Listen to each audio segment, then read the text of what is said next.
Thomas Soto, 6h-9h sur Europe 1. Le débrief de la matinale, les temps forts de ce que vous avez entendu ce matin sur Europe 1. Les pilotes d'Air France ont donc entamé leur grève ce matin. Pour Jean-Louis Barber, président de la section Air France du syndicat national des pilotes de ligne, le pire reste à venir. Écoutez, il était mon invité dans la question qui fâche de 7h15. Aujourd'hui, s'il y a un avion sur deux selon la direction d'Air France qui va décoller, c'est tout simplement parce que la direction d'Air France envoie ses cadres pilotes volés. Ce sont des pilotes qui font la moitié de leur temps dans les bureaux et l'autre moitié en vol et qui aujourd'hui vont assurer un certain nombre de vols. Mais mardi, il y en aura beaucoup moins. Ils seront tous partis. Mercredi, lorsqu'ils vont rentrer, ils vont avoir une période de repos réglementaire. Donc tout ça va empirer dans la semaine, c'est ça ? Ça va empirer. Mardi, ce sera très compliqué. Et mercredi, je pense que ce sera coupé. Et je vous rappelle le numéro gratuit mis à la disposition des passagers, c'est le 0800 240 260.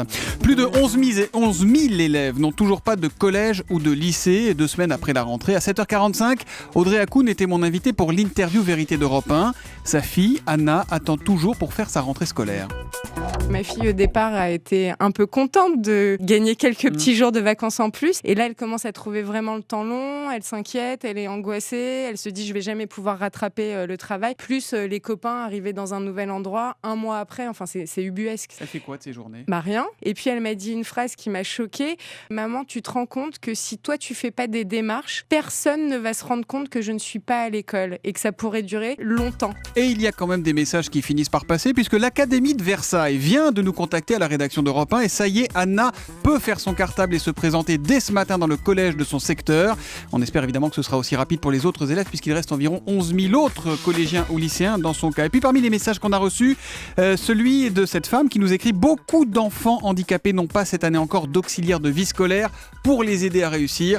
Je trouve cela tout aussi scandaleux que les enfants non scolarisés. » Les Français sont de plus en plus nombreux à venir déposer leurs objets de valeur au crédit municipal pour payer leurs impôts. Extrait du reportage de François Geffrier, c'était à 7h35 sur Europe 1. Vous voyez, j'ai plus de bijoux, tout est hypothéqué. Je suis prise à la gorge. Tout ça pour les impôts. On est obligé de subir. Et il y a aussi la dignité qu'on perd. Pour la directrice générale du Crédit municipal, Sophie Mailleux, depuis 5 ans, avec la crise et les hausses d'impôts, de plus en plus de contribuables font appel à ces services. On a presque doublé notre nombre de clients. Le paiement des impôts fait incontestablement partie des motifs.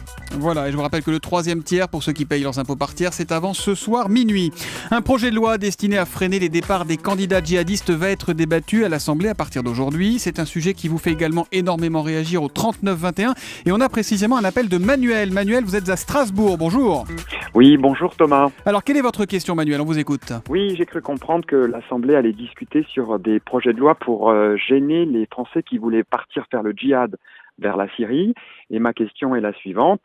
Que fait-on pour les empêcher ou les gêner de revenir en France ? Eh bien, cette question, Manuel, je la pose à Alain Inco, chef du service police-justice d'Europe 1. Alors, qu'est-ce qu'on fait concrètement ? Si on a des billes comme contre eux, on peut les arrêter ou les surveiller, tenter de le faire, mais on ne peut pas les empêcher de revenir. C'est impossible juridiquement au regard des lois internationales. Il est impossible d'empêcher un citoyen français de revenir en France. C'est son pays. Il a le droit d'y retourner. De la même manière, on ne peut pas retirer la nationalité française à tous ceux qui partent ou qui reviennent du djihad. C'est ce que propose un amendement de l'UMP.